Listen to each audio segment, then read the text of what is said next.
Pendant 37 ans, IDPS est yibati. Mais bango ba eko yiba simati sekedi. Si bazo sala ba fête bango ya anniversaire wana bazo CP là. Bazo CP là oui sekedi akufi, to tikali kimia, sekedi ba noko déranger biso poso ki sekedi azala kabilo ko elinga ke lekate. Ya pouvoir na bango elinga ke lekate pour venir sekedi zaki vivant, ba ke ibiza, sans encore ati sekedi, sans sekedi azala informer et lekate. Régime ekete.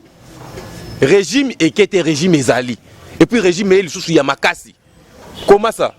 Bazui kaka Chilombo, baibi, batie wana na mutu mboka. Étiquette télécommandée par Kabila. Oye na gouvernement, majorité ekozala bango. Parlement na bango ya lokuta ba député nommé wana. O Corneille nanga nommé. Baza majorité kuna bango. Bandeko bakufa na aéroport na 2011, le 26 novembre 2011, baza ba congolais té. Alors yo soko yibi bakangio batu na justice et communiqué mutema azobanga soki ameki kaka kopesa batu wana ba Kabila pa kangiye esili azala clair na kopesa te soki na pesi Kabila ko kanga ngai. Mais azana posa ki non bana mboka nyoso basangana ko ke mboka papa tonga mboka na kimia ko mboka kende liboso il faut bana mboka balim bana mboka ezakaka Shadari ne mwana mboka Kalev ne mwana mboka Kabila ne mwana mboka ngana mwana mboka te yoza mwana mboka te bana mboka basé belé mwana mboka asali mabe tolongolie soko kene boloko ke boloko o asali malamu tovandi na tozotala na peka kati abimisa no Frank Diongo abimisa nani Diomi Ndongala pour eloko liboso lo baki yango wana je vais libérer les prisonniers politiques, je vais fermer les cachots akangi cachot mon côté abimisa prisonniers politiques mon côté. Qu'est-ce qu'il attend? Il est le président de la République, le choix-disant président de la République, Abimisa Bango. Mais Abani Moussala, c'est peut-être avec le temps de la réalisation, mais il faut d'abord procéder à justice qui est normal, non? Hier, tout ça qui est en opposition. Parmi Batou, tout ça, les marches pour Abimisa Bandeko, wana Chilombo Azali. Parmi Basenga Batou, Babimana Boloko, Chilombo Azali. Sur Azou Misa Bango Netini.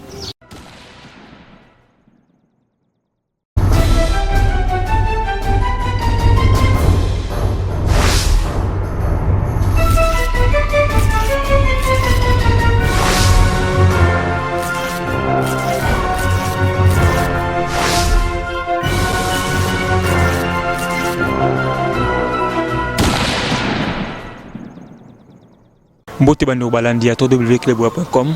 Merci parce que vous avez belé bolanda rabiso. Vous avez chaîne abino, chaîne de information en temps et en contre-temps. En tout cas, les actualités continuent dans Katamboka na biso RDC parce que maramweze belé toujours solo là, maramweze belé zo le dans Katamboka. Toujours mon commerce que ba marche, tout ba meeting, awa sali meeting kuna zongisi, awa fêter kuna leli, awa fingi kuna tongi, awa zongisi. Donc ça catastrophe politique entre autres bateau bazara mimi esika moko mais lelo bakomi ko mundana. Biso beto tika élément na bongote, yango tozula toujours bino ba invité pour boyoka bango boyoka makanisi na bango bokeloni bango ba kanisa surtout beaucoup plus par représentateur mimi ba groupe na bango ba groupement politique na bango place ya outil et puis azape mwana mboka asabe ba analyse oye moko amoni que non ils a peut-être que léser tous les autres la bien na katsambo na biso Congo. En tout cas, les autres ça sonne sengo. Il y a ma une fois de plus ndeko Rigo Katumba au tout ça na awa belé boyebié azongi sur les loups sur la plateau na biso clubwa.com pour na tomber sur ma solo. Pourquoi ma solo? Parce que ndeko Rigo azana o bengi IDPS le peuple, il y a Valatin Moubaki. Alors les lots toujours c'est pour le 37e anniversaire il y a IDPS et les cas depuis le 15 février 37e anniversaire ils ont continué parce qu'ils ont année oyo. Pe tintoyo kabango bango étant que IDPS les peuple de Moubaki tout le monde est bango absent na katia fait wana en fait ils allaient vraiment massive et puis population ils allaient vraiment ébélé parce que ils répondre favorable à cette invitation. Or Valentin Moubaki est ça qui est le côté pourquoi parce qu'il base Izati Ndeko Rigo Katumba bonjour. Bonjour. Ndeko bonne santé. Dans les bons. Ndeko fait il y a IDPS 37 ans. IDPS les peuples IDPS Moubaki est absent. Pour la nini absent soana. Bon 11e mairie ne ngolo ba IDPS c'est dans 11e mairie. Boueza. Mais er to beta masulu ya IDPS bino bozo IDPS bozo tiango net mwanda ku moko boye net parce que na eloko wana ndeko Rigo s'il vous plaît ba tu belé ba comprendre IDPS jusque là. Néanmoins, on appelle Batata au Babandana Tiseke, Diangolit, Tiseke d'Akoufi, Batka, qu'on comprend l'IDPS. IDPS, c'est un état d'esprit. Il depuis des andako wana bo mona te na bato na bo mona kuna te. Mais ils a état d'esprit où ils la rami mina population pembeni non? Bon nane esibino que population za la quitter. To population za rana vanate mubaka te. Population za la rana katumba te. Mais bino bo fêter 37e anniversaire wapi? To ko fêter on ndenge nini? To ko fêter on ndenge nini Tshisekedi na morgue. Tshisekedi na morgue ba kundeno Tshisekedi te. Biso 37 ans na biso ezalaki journée moko ya réflexion. Séminaire, il y a quoi encadrer ba jeune cadre à parti. Pour tout le monde médias à la tête et le côté mettre chaque fédération à qui représenter. Mais bien pas ni bobo ya médias à la parce que bon là qui n'a besoin nombre moko insuffisant. Non, on a toujours bête ma solo vraiment yandaku. Ma solo vraiment yandaku et c'est nga vraiment que ata voisins à la tête. Ma solo yandaku, ma solo ya parti, ma solo ya mboka. Yo noto que na parlement balobi que session où ils allaient à huis clos. Mais tout le monde 37e anniversaire IDPS, tout le monde parmi les 13 parlementaires 5 ou bien 4 bazaki wana présent mais bakina pas na binotin tangela ba kombo na bango mais so la ni meeting a chama ko mona bango ngai ba kombo ya 5 wana so la ni meeting a chama ko mona ngai ba kombo ya 5 wana bato pe bala na meeting na biso ba moni commerce que Jean-Marc a présenté bango tangela nga ba kombo ya ba 5 wana et puis tout mona susu ke IDPS ki basa malibezala ki wana IDPS ezalaki créé na 13 parlementaires.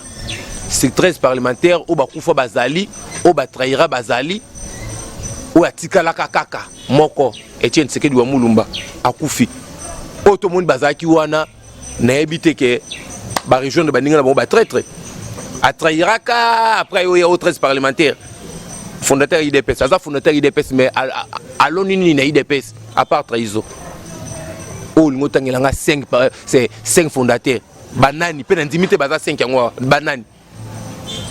Mais Tolandi, discours à Jean-Marc Abound, à la qui non, IDPS ça 37 ans pour le louer comme on a parlé de la nation, IDPS comme on a parlé de la nation, bah il va attendre bien nous sommes beaucoup, au bozala quitter, au bozobo ya bango tilelo, mais boza toujours les bienvenus pour travailler dans ensemble.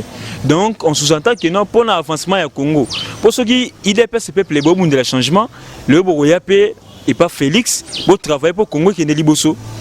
Ndeko wana autant comme Jean-Marc wana nandimite IDPS parce que le temps bêta historique a IDPS qui to kolem sur gogo to ebité ndenge bazo sala net ba IDPS té net ebi vraiment IDPS té faut ba lobaka bien que IDPS sali 37 ans 35 ans na biso na Tshisekedi to bundi malamu makasi 2 ans kaka ya mort Tshisekedi bango ba trahir ba komi na FCC ba komi na parler de la nation ba komi na FCC parler de la nation ti le ya Kabila ti le ya Kabila ya Kabila te parce que lelo Félix aza ko représenter mboka pour preuve vraiment ki ba ambassadeur ou baza accrédité a soina bango moni ki pouvoir ina katsa ngambo IDPS omoni se bazo beta ka odishima foye bakiza dishima Chilombo a ebisa congolais clair azanani est-ce que ça président de la République azanani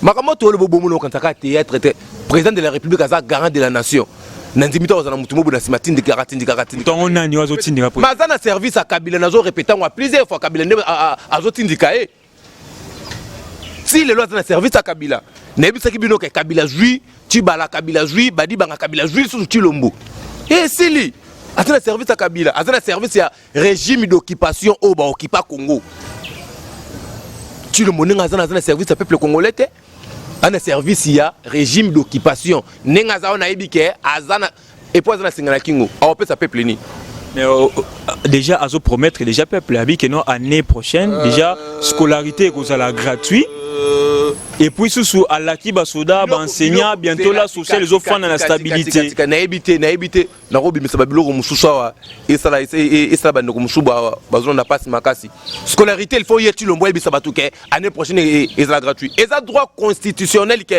scolarité primaire est gratuit mais ça président faut en applicabilité ça gouvernement faut en applicabilité na Kabila appliquer kangote yepe Chilombo soka lingi appliquer pe na ndimita ko appliquer pour masango apambe uti na 8 comme 2500 appliquer no masango uti appliquer no masango to ndima yaya e bandela Chilombo eze bandeli moko mabe makasi encore traître so bani musale zaka mabe na ye na Kabundi na ebité bake ko se retrouver na maboko ya Kabila ndenge nini Kabunda bato azaka na katanga kuna kimia ayi na mwana bato wati akene et pas Kabila comportement na bango wana Congolais koyeba bango misala na bango kaka elakisaka ke oui oyo baza ya biso te. Mais ndeko Rigo Katumba parce que les mêmes bateaux yo ozo critiquer lelo mais le tout monde qui mobilisation moko ya makasi na kati ya IDPS en tout cas bilile za ba monaki o tia tembete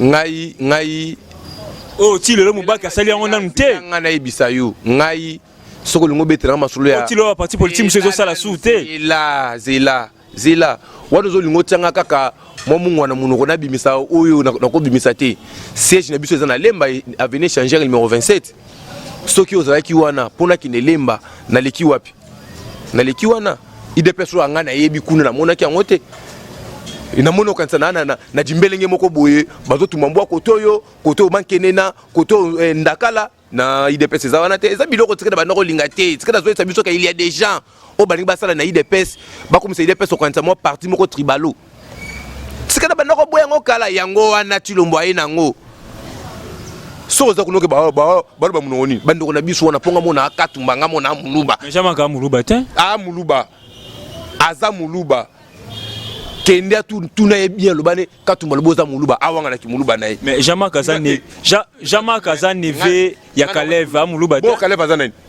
aza musoi Muluba oh baluba oyo bakena katanga kala kuna bango ne ba jamais kina ba Kalev it soki comme les Kabunda akomisi Kabundi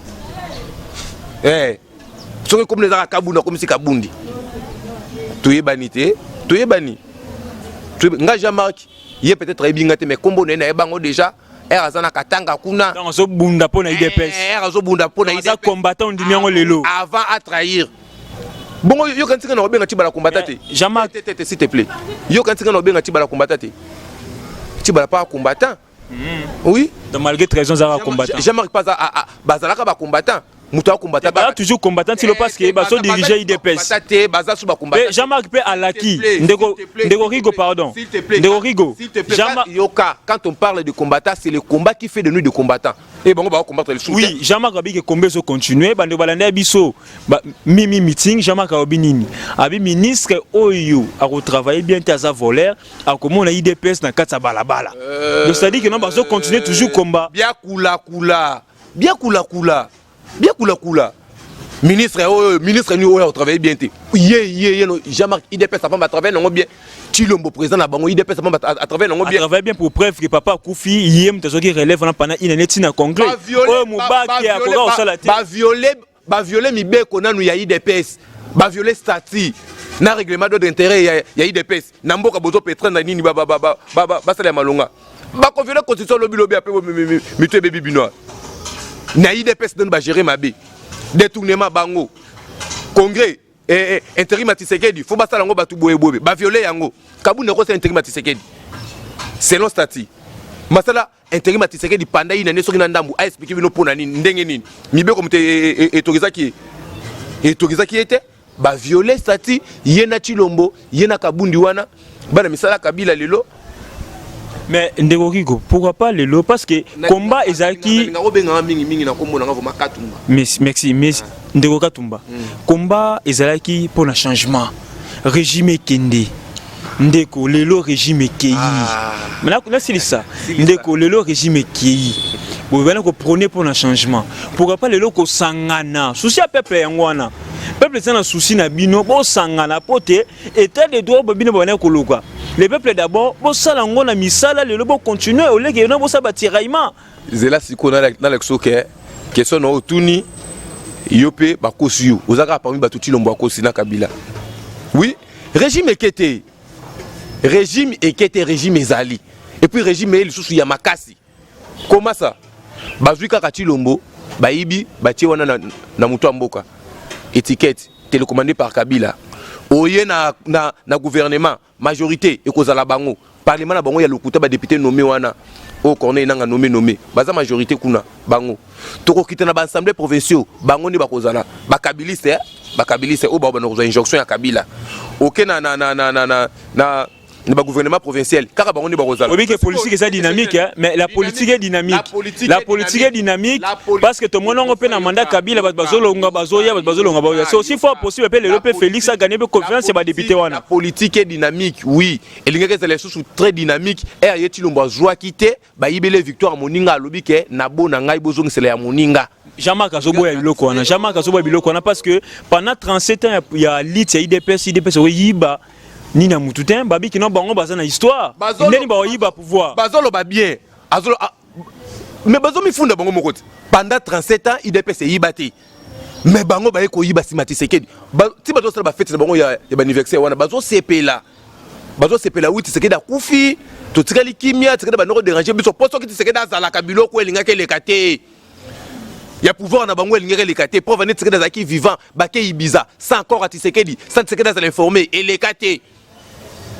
Mais lelo gestion ya Etienne Tshisekedi na gestion ya Félix Tshisekedi Tshilombo na sil sande na sil yo kende na mabe te question te place wana bengi kabundi awa nebi ka komuneza Jean-Marc Kabundi ero bengi Bruno Tibala nebi ke komuneza Bruno Tibala nzenze ero zo benga ngaka tumana zo boya te Tshilombo pe benga ye komuneza la ka Antoine Félix kombo wana na olinga to betela ngo c'était ngana yebi na kombo wana ça va merci Ndeko pour le président Fachi ndeni ni oko juger et ça le na musala na et ça le ya papa na ye mais toko comparer bango te na musala na esaleli esaleli ya Tshisekedi papa bundi le loza na pouvoir te mais moi na quand même abundi non Tshisekedi d'être Tshisekedi soit abundaka pour na pouvoir tulinge to zongo depuis 1925 tulinge to zo pouvoir ya mabe o bango bazui wana mais Tshisekedi abundaka na nous pour na ko conscientiser peuple congolais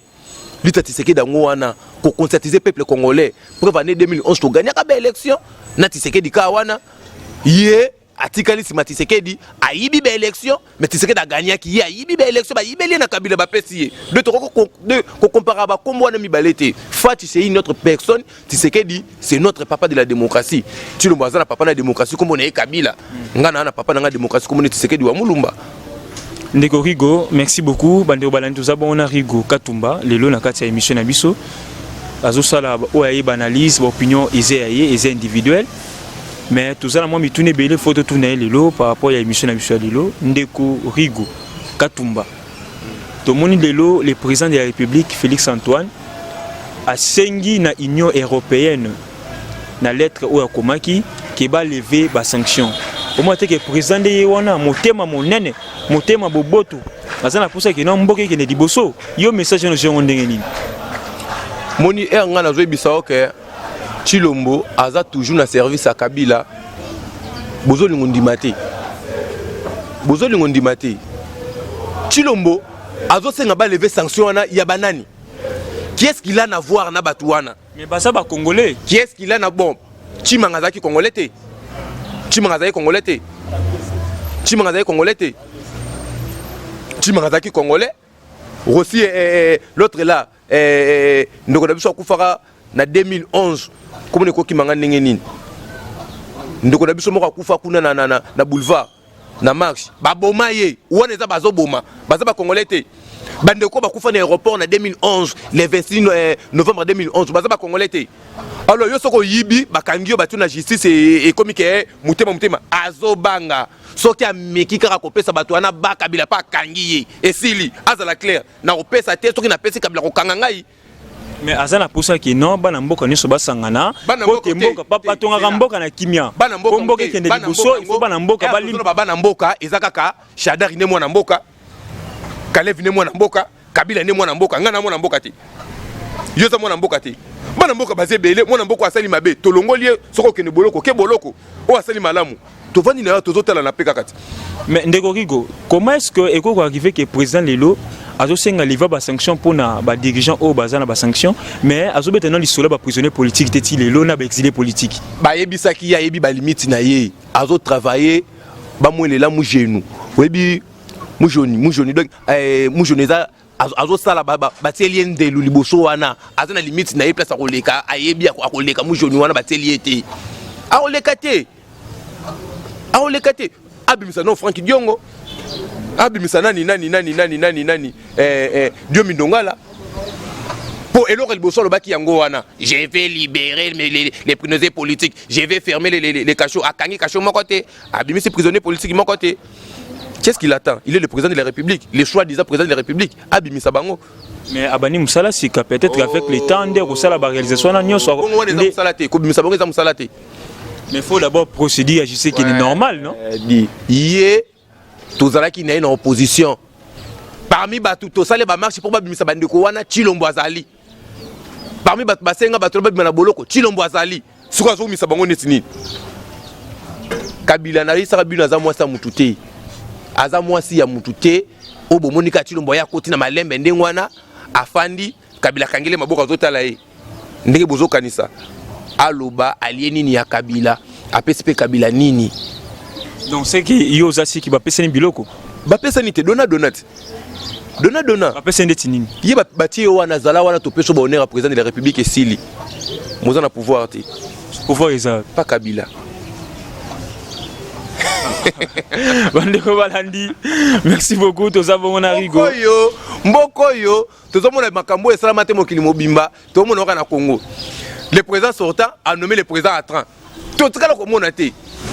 Le président yango pe Chilombo Asiliki asala pe na IDPS. Ye pe tellement za président sortant na IDPS kuna azui pe Kabundi a nommé président. Mais ça la rapide.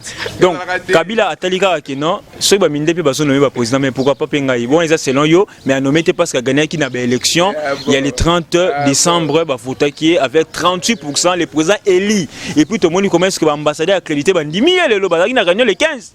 Mais l'ambassadeur au Moniwana, bango baza ko représenter bango na bango abalo sala musala na bango te. Yo kantine ba yaki na Chilombo wana ba yaki pa Chilombo lobi soki mukwana kuna bango meza Chilombo biberon. Eza makamtu to ko bango pete na ba caméra a Chilombo meni biberon te. Kutu ndenga vande na bango do sambela ka bakende po bougie tout les qui charge. Bakende kaka, bougie tout les qui bakende kaka. Mais en tant que politique, il faut trouver des sanction. Mais c'est la diplomatie, parce que tant que travaille dans la diplomatie, il faut des relations internationales et fans. Il faut des relations.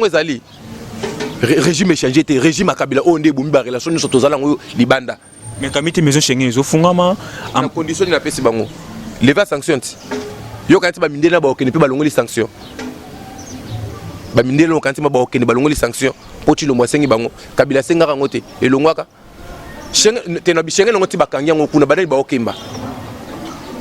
baokemba neti ngaso ina voyager boy na Schengen ezate ngandi na okemba ti banyoko lika ba congolais siko mundele nyongo luka Schengen akemba bazonyo ko laka ba congolais. Merci beaucoup Bandeko. En tout cas merci to komina soke mission na biso tema bongo Rigo Katumba a ki invité na biso lelo to sepeli parce que kozula na biso de partout eza bongo Rems Mwamba. Merci beaucoup merci à notre patron de la nation, merci Pichu Manga ainsi que à Francis Wala derrière la caméra. Restez branchés, les actualités continuent.